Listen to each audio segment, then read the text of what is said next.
What does marketing look like for a $200 million a year business? Well, you don't have to wonder. We have the CMO from SimpleModern on today's show, Chris Hoyle. We talk effective marketing at scale, but more importantly, we talk about the early days of SimpleModern. I love these origin stories of, hey, here's an amazing business, but how did they get there? What did they do, and how did their business have to evolve to become the incredible business that it is today? Hey everybody, my name's Blake. I'm the host of the Good Advice Podcast. You're tuning into the best place to learn how to grow and scale your business. Whether you're a new business owner or a long-term veteran in business, I can tell you there's going to be lots of great insights for you today on our show. We don't do a lot of fluff on the show. We just get down to the actionable, practical things that you need to know in order to grow your business. Before we dive in, we have a word from one of the amazing businesses that sponsors the podcast. We love our sponsors on the show. If you ever thought about advertising on the podcast, you can always reach out, Blake at goodadvicecoaching.com, or join our Patreon at patreon.com/goodadvice for as little as the price of a cup of coffee. Hey, thanks for our supporters. And again, enjoy today's episode. We'll be right back. There's one single piece of advice that I give to business owners who are ready to scale their business drastically. And that's knowing exactly what you need to hand off so that you can continue focusing on what you're an expert in. It amazes me when I talk to business owners who are doing their own bookkeeping and tax prep, and worse, that they're going through all of this paperwork at 10 o'clock, 11 o'clock, even midnight, slaving away trying to make sense of all of the numbers for their business. Business owners who are making it happen have already figured out that you can't do it all yourself. That's why I recommend Steve Lay with Equity Business Solutions. Not only is he an expert in bookkeeping and tax prep, but what I love about Steve is that he'll sit down with you and help you make sense of the value of your business beyond just reading a spreadsheet.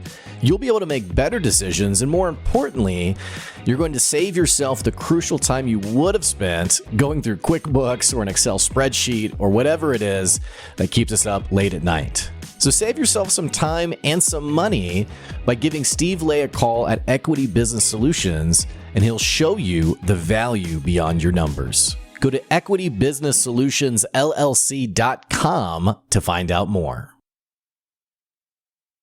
Chris, it's great to have you on the podcast today. Thanks for joining. Thanks, Blake. It's a pleasure to be with you, and I can't wait to chat. You know, and it's always special to have someone who understands the goodness of Northwest Arkansas. You know, absolutely. Like 16 years, right? 16 years in Bentonville, and was so sad when we moved. But but I'm in Oklahoma City around family, and that's fine. But yes, love Northwest Arkansas. Yeah, my wife she's from Kansas City, and so okay. she's wearing me down year after year of like, it'd be great to live in Kansas City, and I'm like, but would it? Yeah.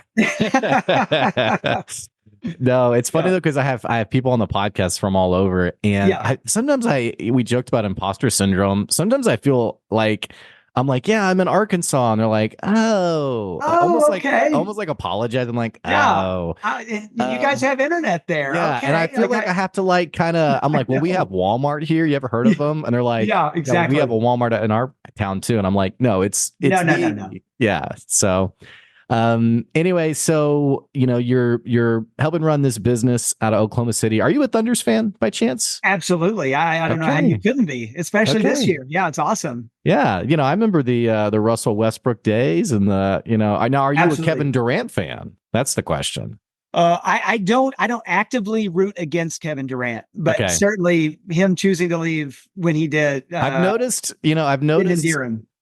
this a little bit of a full circle thing. It's not unlike LeBron with the Cavs, sure. Like when he left and they were like, we hate him. And then they were like, yeah, we'll take him back. And I've noticed some OKC fans being like, yeah, you know, I would take KD if he'd want to come back. And I'm not really there yet, but I think there's a lot of people that would,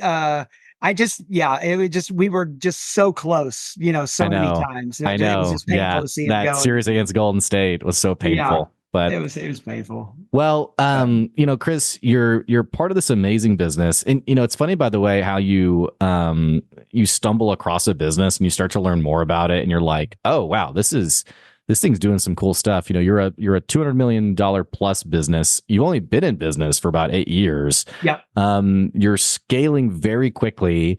What is life like for you? I mean, how wild is your day when it comes to, I'm sure there's so many different things that are on y'all's plate in terms of decisions you want to make, strategies you want to engage with. I mean, I'm very curious what this last year, but in general, these last 8 years have been like for you.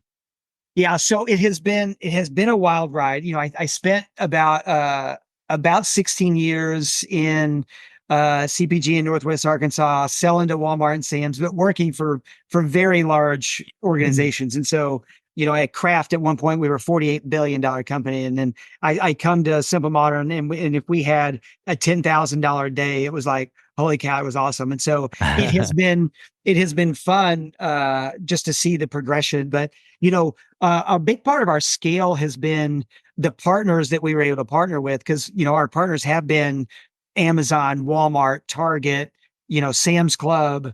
And so we were able to benefit from their scale. But as far as like how has it felt, in a lot of ways it feels just the same today as it did 8 years ago. That we're scrappy, we're trying to find solutions to problems.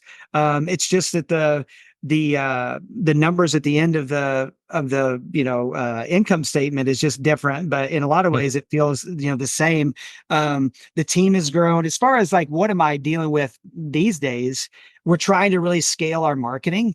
We're bootstrapped, so we haven't had a lot of money Yeah, for wow. marketing. And And so that's special too, by the way. It's not, I mean, I guess it's not fair to say it's not common. I just know that many startups are so passionate about the fundraising route and the private investing route that they lose some of the value of bootstrapping. But I didn't mean to detract you. I thought that was such an interesting. That's a great point. Like, and sometimes I think we forget that we're an anomaly in that way too. I mean, being in Oklahoma and being a CPG company is a bit of an anomaly. There's not many companies like us around, and so we didn't have a lot of people to look at and to kind of mirror as we were trying to grow.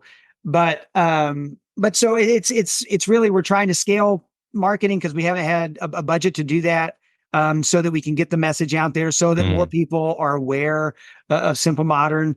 And so a lot of decisions are just the decisions you would expect in a business these days. How much are we going to spend in digital advertising? What are we going to do for top of the funnel? Are we going to partner with, are we going to do sports marketing? Are we going to, because our product is used in a lot of places. And so it's just figuring all that stuff out. What about like, especially like in the CPG, but specifically like the product space and like ideating products, things like that? Like, how often are you guys talking about like differentiation and like, oh, that is the word.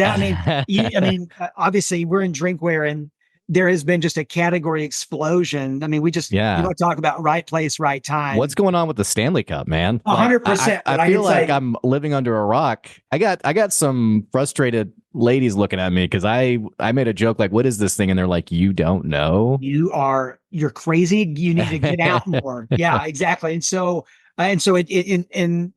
we do have to find ways of differentiating ourselves. We've got great competitors, and there's a lot of them. I mean, from Yeti, Corkcicle, Camelback, Brewmate, Hydro Flasks, Stanley. There's just, and I know I'm missing some. And so we're thinking every day, like, how do we make a functional product that's been around for thousands of years, drinkware, and how do we do that in a way that it provides functionality, provides looks, provides just a way of standing out in the marketplace. And certainly one way that we're wanting to do that is in the telling of our story. We were a company started, we had 3 founders, bootstrapped, like we mentioned. They bought some inventory from overseas.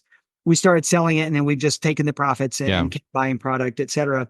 And so, but their vision from the beginning was, let's create a company that exists to give generously. And that's our mission statement. Yeah, I saw it on your website. Yeah, right. We exist to give generously. And so I think, part of my role is going to be like making sure we tell that story Hmm. even better, because we really are a different kind of company. It's not lip service. It's not something we just put on the wall. Yeah. Like 10% of profits go to nonprofits. Yeah. We just had a Right. giving summit a couple of weeks ago where 22 nonprofits came and spoke all day. We gave a whole day to it to hear about like the impact of what of what we're investing in. And so It's um, it's nice when it's authentic, right? I remember I was in a business, and I was walking through the business. Someone was giving me a tour, and there was this really awesome like list of values on the wall, and yeah, I was like, "Oh, that's really cool." And the yeah, person was like, "Oh, some marketing company did that," and I yeah. just I was wish like, uh, everybody knew those, but we don't. "Yeah." I was like, "Oh, what a bummer," right? So, Yeah. I love that about you guys. I mean, but here's an interesting question, like on this topic of like differentiation, like what do honest conversations look like for you and your team? Because I know a big pain point that people have. I don't know if you've read the book The Mom Test, but I it's have a not. it's a great book about customer feedback. And Okay. the premise of it is that a lot of times businesses, what they say makes them different is Uh, actually either not that different. yeah. It's like the business where you're like, hey, what's special about you? And like, well, we give great customer service. And I'm like, okay, well, Yeah, okay. everyone says that, right? Yeah. Or like their linchpin, like what they think really makes themselves different really doesn't matter that much in their customers' eyes. So like are you like engaging with your customers constantly? Like Yeah. how are you getting that honest feedback as you think about your products? Yeah, I think specifically with product development, and that's where that really, comes through. When we first began, what differentiated us on Amazon, because we were kind of an Amazon first brand. And so what differentiated us was color selection. Everybody, that was on Amazon maybe had three colors. It was just, Mm-hmm. very, very down the middle. There wasn't this explosion of Yeah. options with ornamentations. And we just said, we're going to give 15 options. And that was really the way that we were differentiating based on all the different colors. It was like, if you want yellow, you bet we've got that too. And like, it was just hard to find a lot of these different colors. And so we were differentiated in that way. And then with our price point, that also differentiated us because we were 5-star quality, like as good as anybody in the category, but our prices were just what we would consider more generous. And Mhm. so that combination early on made us differentiated. But yeah, everybody obviously is following all the same trends in a lot of ways. And so it is harder to do. And so you do have to find unique partnerships that Mm. make you stand out. We've got partnerships with all the sports licenses that you could Mhm. want, from college to professional, NFL, NBA, et cetera. Like that's one way of differentiating, where it's like, we've got things you can't get anywhere else. Yeah. Well, let me back up a little bit because I'm actually, especially for like the business owners who are listening, who they're maybe not selling what you're selling, but they're doing this on a much smaller scale. So like the color options, a lot of Mhm. businesses, they do the two or three options because that's, keeps their margins down. It's very much so more scalable for them. From your perspective, is it a matter of okay, business owners think you can't do that, but really you can, like it's rewriting kind of how you approach the business? Or is it more of like, you know what, we're going to lose money here because long term we know there's value in there being 15 color options? Like I'm trying to walk through like why Yeah. people say no to that kind of stuff. I'm like, well, I Well, can't do, because yeah. it's a little One problem. counterintuitive. Yeah, a great question, Blake.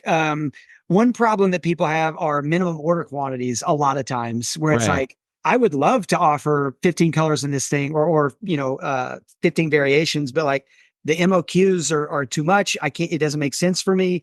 And so that's where we benefited from being on Amazon, because they just have so much scale. Like, it would be like if we would have just had one store in Oklahoma City, that would have Yeah. been really hard. You know what I Yeah. mean? Or if we'd have just had three across, Yeah.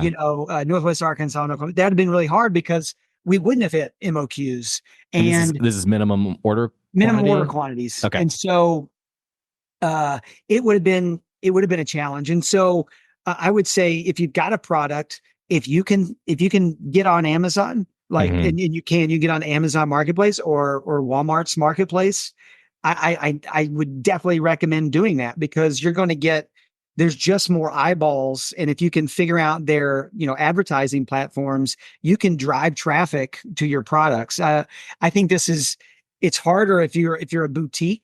I Mm-hmm. think then differentiation has to be unique brands, unique styles, unique Mm-hmm. colors, working with artists to find, on trend things that you just can't get anywhere else. And we're looking at doing all that kind of stuff too.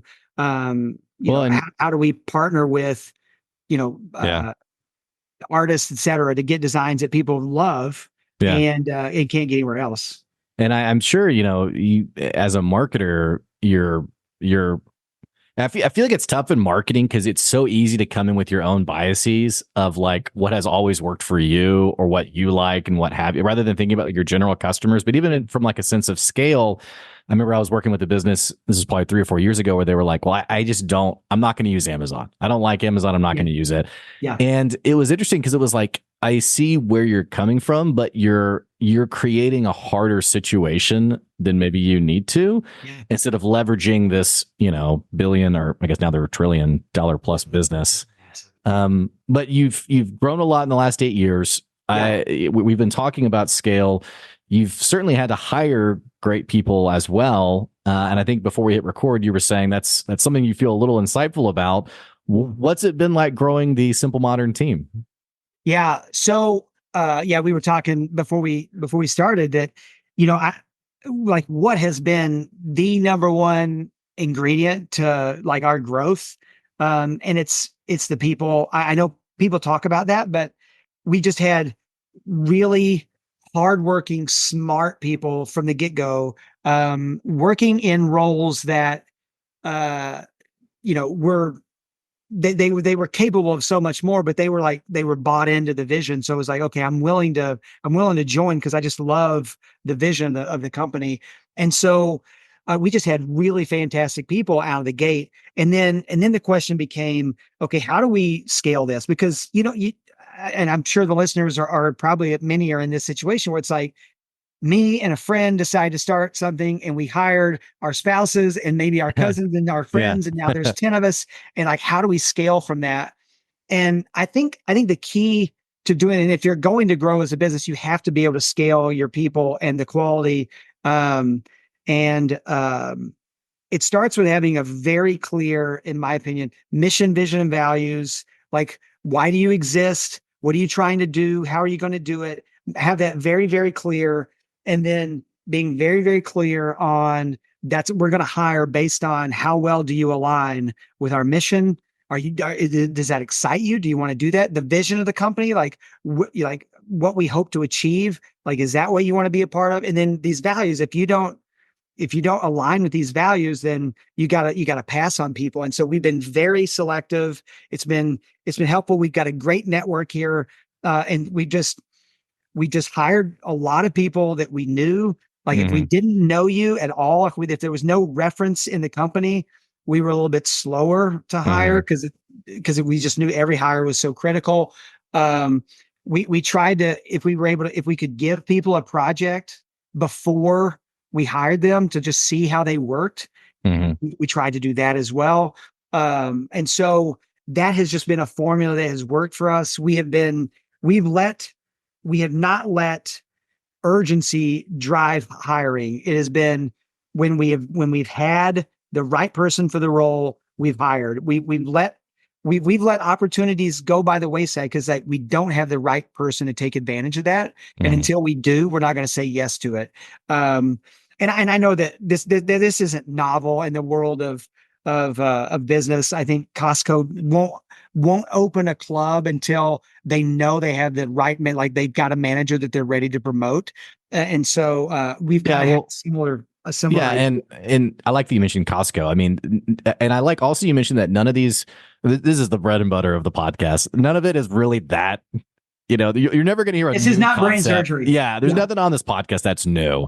Yeah. What I have learned though is, despite the fact that there's not, I genuinely don't think I've ever said anything that's like truly that insightful. Yeah. Yet so many businesses aren't doing these things. Like Uh-huh. you firsthand have witnessed the value of the mission, vision, and values Yeah. and understanding how values informs culture. Yeah. But by the way, my 4-year-old is literally screaming. I don't know if you can. I feel like this is also a common disclaimer on the podcast. Is yes, no children have been harmed in this episode, but anyway. What I was getting at though is like firsthand the value of values Yeah. and how that dictates just Yeah. the culture and like what business looks like and even engaging with customers.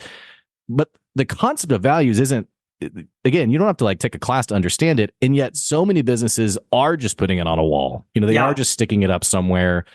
And I don't know if you spend a lot of time like thinking about this and thinking about business. I feel like I'm constantly thinking like, why is this not sticky for some companies? Mm-hmm. But I will say, I remember during COVID, during 2020, I had a lot of businesses calling me asking about culture.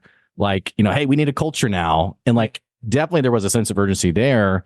Have you seen like, what do you think's happening with businesses where they are either resistant or not quite bought in on this concept of values and investing in your team?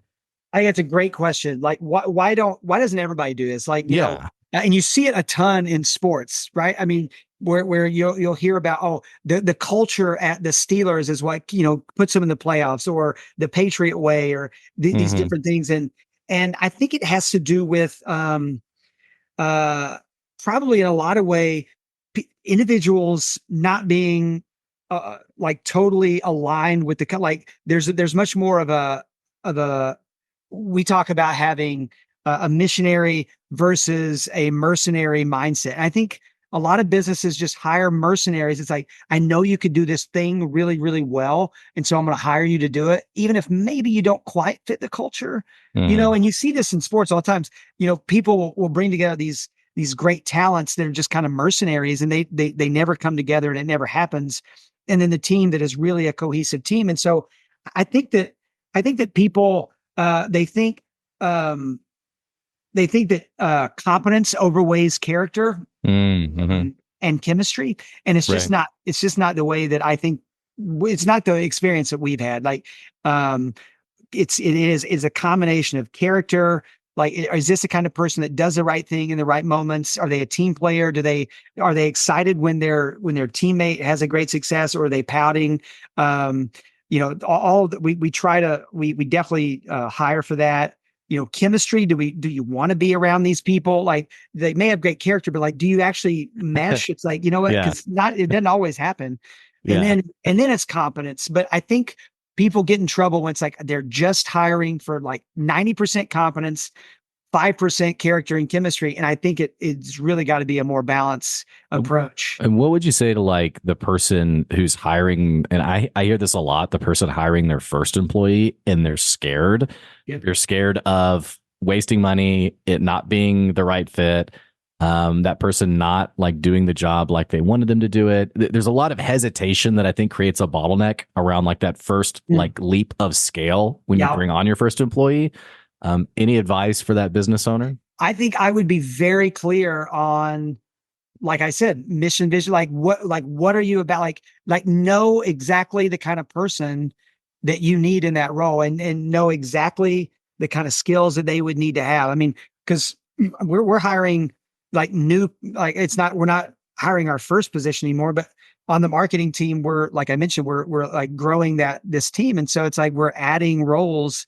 And so it's, but I still know, the kind of person I want to hire, because I know that, our values of excellence and generosity and growth mindset and teamwork. Like, I know that those are the things I'm hiring for, because I'm very clear. So I would say, you need to have those things in place, because otherwise you can talk yourself into about anything. And so if you're like, no, this is my North Star, this is what I'm looking for, this is the competence that this role needs. And a lot of times it's just baseline. There's a baseline competence, like, and then I'm gonna have to train these people. And so, like, we were talking about a friend of ours before we hit record, and he's on my team, and he didn't have any skills for like the role he's now doing, but had shown himself in the organization to have growth mindset, to Mhm. be a great team player, and to be able to learn. And it was like, okay, like let's take a chance. And you are still taking a chance, even when even if you know exactly what you're looking for, you don't know 100% that they're going to work out. And so, um, and just know that no decision is permanent. Like Mhm. you can turn around on any decision if it's not working out. It's like it's okay. Like what you did, like you learned. Okay, this is what I don't need, and you can go hire hopefully the person that you find. So I wouldn't put too much pressure on like making that perfect Mhm. hire. Like just like know what you're hiring for and then hire. Because we have the same thing as it relates to marketing. Like we're trying all like I like mentioned, we're trying all sorts of different things, and so like I tell the creative team, let's not get bogged down in this being the perfect ad. Like let's put it out in the world, let's get feedback, let's iterate, let's grow, let's learn, and then if we make mistakes, let's not make them again. Mhm. And so just don't have analysis paralysis. I love that insight, by the way. I think that right there is a really, I think sometimes, especially when it's your own business, there's so much emotional it's not just like your time that goes into decisions. There's so much emotional equity Yeah, into like it's my baby, it's my brand. Like I put so much, absolutely. It can't fail. It can't like it has to exactly, work. Yeah. exactly. And so I think you're right on the money in terms of like that analysis paralysis of this decision has to be perfect. Yeah, and I And can never reverse it. And like I got to live with it for 10 years. yeah, and I think I admire the business owner yourself who talks about, we're going to put an ad out and we're going to see what our customers think about it and how it resonates. And again, not to like remove any of the ingenuity of the podcast, but I've also found that there's decisions I've made that I really didn't think much of that like it caught fire in a positive way. Like it created a What's lot an of. example of that? Well, I think about like for me, like when I do like a podcast episode, like there's been podcast episodes where I've just been like, hey, this popped up in the news today. We just need to talk about this, yada yada. And I'll get emails and calls and hey, that was exactly what I needed to hear. And I'm thinking, hey, that was a random thing that I put together. Yeah. And it's not unlike, like a social media post. You put something out, you put out a graphic, you design something, you just put it out, and people are like, wow, I really like this. And then I think also on the flip side, there's times where there's an immense amount of time and effort. And I think also when the founder's involved, there's again that emotional equity in it too. And it doesn't go anywhere. It just Yeah. didn't ping. We've launched plenty of products that we don't sell anymore. It Yeah. happened. Yeah. So anyway, I think that appreciation for more, I think of it as less valuing insight less and valuing consistency more. Like Yeah. we're going to show up, we're going to Absolutely. contribute meaningfully and, take the wins and losses. So, Yeah. we're coming to the end of, we've already blown through our time on this interview. What's next for the business? Like and I see, you're speaking at a few different events. That's how you and I first got connected. I was looking at an event, and I saw your name, and I thought, I recognize the company name. What are you focusing on? What's next for you? Yeah. For me, on the marketing side, it's scale. Like we've got like the marketing team needs to scale. We need to. Our brand awareness has a lot of room to grow, nationally, and so we're going to continue to work on that. Um, uh, our net promoter score, which is like a way of saying, of people saying, yeah, I would definitely recommend this company, has historically been very, very high. And so we feel great about the products that we sell. And so like for me, focused on how do we get the message out there of SimpleModern? How do we get people aware? I mean, there are so many opportunities to advertise and there's so many different things that you can do. And so it's like sorting through placing strategic bets, seeing what works for us, and so that we can grow that. I think corporately, it's about growing our products, making sure that our products are Mhm. effective, timely, on trend, priced properly. In the right stores, everything is just trying. It's just Mhm. how do we scale Well, all of here's that? here's here's the money question to put you on the spot. Yeah, If you had to pick one product that is your favorite product for someone listening right now who they need to go purchase, yeah. what's at the top of your list? Well, the product, I mean, I use all of our products, which is really helpful to like get passionate about it. Yeah. But we have a 20-ounce cocktail shaker Yeah. Okay. that we don't. I say that one because we don't sell a ton of those. Like we don't. Barware is not like what we're known for. We're known for like we're for families and hydration and back to school products and that sort of thing. But this one's for the dad after a long day. Absolutely, it's like I love our cocktail shaker. There's just it keeps things like I don't have to pour it into anything else. Like I can use it. Yeah. And then drink right out of it. And so that's what I use the most that probably people aren't as aware of. It is nice though when, and again, you would think this is the case, but it's not always. It is nice when someone who works for a brand also likes the stuff from the brand. Like people who know me know that I'm very obnoxious about loving Chewies. Well, I worked for Chewies as a server forever ago. Yeah. And like the food is fresh and it's good. And it's good. Yeah. And so it's funny, I to this day it is my favorite restaurant to go to, which says a lot about Chewies. But I just think I think it's great when someone, it's such a silly thing to say, but someone actually likes the things that their company creates. So. Yeah, it would be hard for me to be as passionate if I didn't just love what we made. Yeah. I do. So let's finish with you. Like, so what's next for the podcast? Like, what do you see the future of the podcast being? So it's really weird. And you probably have, way more experience in this than I do, but I started Good Advice 5 years ago. I started the podcast. I literally had nothing to do with my time. Like I started the business and was like, in my mind, I had done like about $250,000 in sales in this consulting company. And I thought, oh, this is easy. This business is going to explode. It's going to be amazing. Didn't have any customers. Turns out people really liked that brand more than they liked me. But I thought it was me. It wasn't me. Yeah. So that's how the podcast got started. And man, over the last year, it has really exploded in growth. Long-term listeners know this, but we're in the top 5% for all podcasts in the world. And so honestly, it's scaling the podcast. So I'm looking at advertising opportunities. I'm looking for ways. It's tough in the podcast industry because it's really evolved a lot in the last year.